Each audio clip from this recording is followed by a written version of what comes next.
Today we talk about 3 tips to receiving the ball better from the catcher position.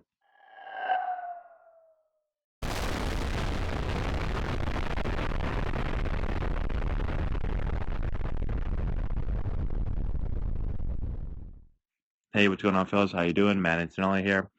Today we're going to look at Francisco Cervelli of the Pittsburgh Pirates receiving some pitches, and we're going to talk about 3 tips to help you receive the ball better, to be able to keep the ball in the strike zone, and also be able to help you um, get those borderline pitches, those strike ball calls, the balls that could go either way. So I'm going to play this through here for a little bit as I talk. And we're going to start off with tip number 1, which is to give a low target. Giving a low target is really important for me because the toughest pitch um, is that low pitch, to be able to keep that in the strike zone. So the ball's moving down, and as you kind of go to catch this ball, your glove is moving down a little bit. It's a really difficult ball to keep in the zone. What most catchers do, young catchers, is they'll catch this ball and they'll continue to push their glove kind of down and out of the strike zone, and they don't get that borderline call. And the reason is most catchers give a target that's far too high. So usually when you talk to coaches, when they talk about catching, they'll often tell you to give a low target, and they say, well, you want to give a low target because you want the pitcher to throw the ball down the zone. Now that may be true, but for me, even more important is it allows the catcher to get their glove in a position that makes it easy to catch this low ball. The reason it becomes easier once your target is low is really what tip number 2 is, and that is to be able to beat the ball to the spot.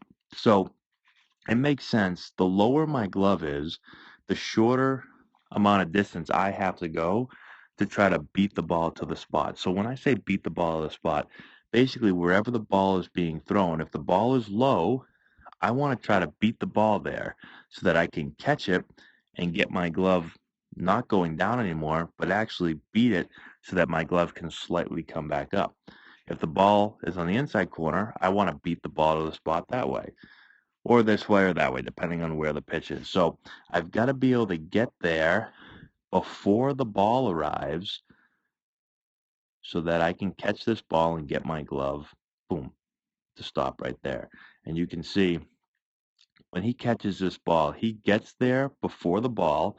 So when he catches it, the glove moves down, not at all. Boom. He subtly moves the ball or the glove back into the strike zone. The third tip is on this pitch to catch the bottom of the ball.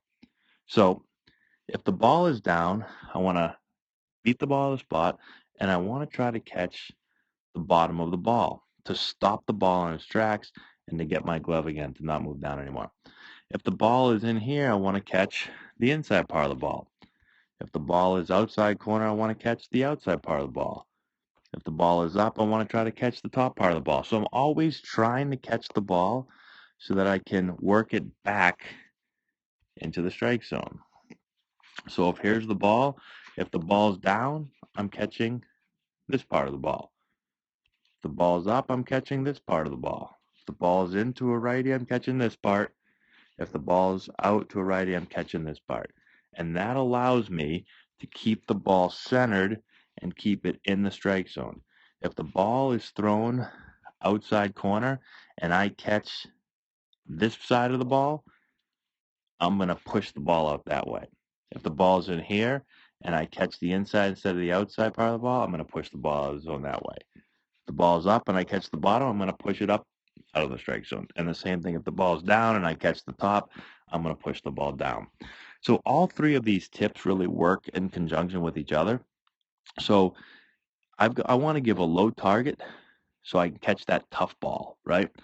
I want to beat the ball to the spot so that I can catch, if it's down, I beat the ball to the spot, I catch the bottom part of the ball.